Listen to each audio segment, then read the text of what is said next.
Bible में कई राजा हुए, लेकिन एक ऐसा राजा था जिसे परमेश्वर ने खुद चुना था, राजा दाऊद। लेकिन क्या आपने सुना है कि वही दाऊद जिसे ईश्वर ने चुना एक स्त्री के सौंदर्य के सामने हार गया? आइए जानते हैं राजा दाऊद और बतशेबा की ये सच्ची और चौंकाने वाली घटना। राजा दाऊद इस्राएल का महान योद्धा, साहसी, परमेश्वर से प्रेम रखने वाला राजा था। वो कई युद्धों में विजयी रहा। उसके शत्रु भी उससे कांपते थे। उसके राज्य में शांति थी, वैभव था और उसका नाम दूर दूर तक फैला था। लेकिन इसी वैभव और सत्ता के बीच में एक दिन कुछ ऐसा हुआ जिसने उसकी आत्मा को झकझोर दिया। एक शाम का समय था। राजा दाऊद अपने महल की छत पर टहल रहा था।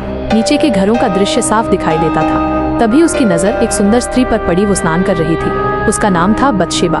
दाऊद ने कभी ऐसी सुंदरता नहीं देखी थी। उसकी आंखें ठहर गईं, मन विचलित हो गया। दाऊद ने अपने सेवकों से पूछा, ये स्त्री कौन है?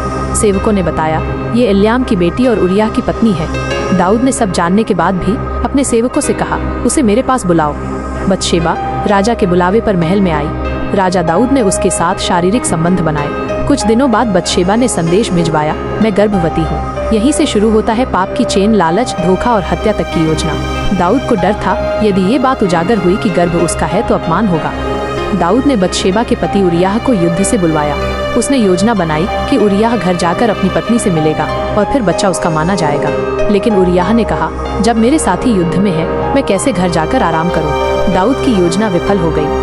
अब दाऊद ने सबसे भयानक काम किया। उसने योआब नामक सेनापति को चिट्ठी भेजी, उरिय्याह को युद्ध के सबसे खतरनाक स्थान पर भेज देना और फिर उसे अकेला छोड़ देना ताकि वो मारा जाए। उसको सबसे आगे खतरनाक जगह पर रखना और पीछे हट जाना कि वो मारा जाए। और ऐसा ही हुआ। उरिय्याह युद्ध में मारा गया। दाऊद को लगा अब सब ठीक हो गया। उसने बतशेबा को अपनी पत्नी बना लिया। लोगों को लगा राजा ने एक वीर सैनिक की विधवा से विवाह किया। लेकिन परमेश्वर सब देख रहा था। परंतु ये काम जो दाऊद ने किया वो यहोवा की दृष्टि में बुरा था। तब परमेश्वर ने नातान नामक भविष्यवक्ता को दाऊद के पास भेजा। नातान ने एक कहानी सुनाई। एक धनी व्यक्ति था जिसके पास बहुत भेड़ें थीं।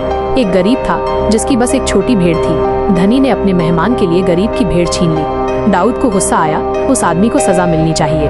तभी नातान ने कहा, वो आदमी तू है दाऊद। दाऊद स्तब्ध रह गया। उसने स्वीकार किया, मैंने पाप किया है। परमेश्वर ने उसे क्षमा किया, लेकिन दंड भी दिया। बतशेबा का जो बच्चा जन्मा था वो जीवित नहीं रहा। दाऊद बहुत रोया, उपवास किया, लेकिन बच्चा मर गया। ये कहानी हमें बताती है कि कोई कितना भी बड़ा क्यों न हो, प्रलोभन से अछूता नहीं होता। दाऊद जैसे परमेश्वर प्रेमी व्यक्ति ने भी लालच और वासना के कारण ऐसा पाप किया जो उसे जीवन भर याद रहा।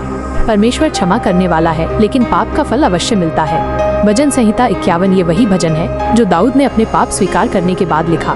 हे परमेश्वर, मुझ पर दया कर, अपनी करुणा के अनुसार मेरा अपराध धो डाल।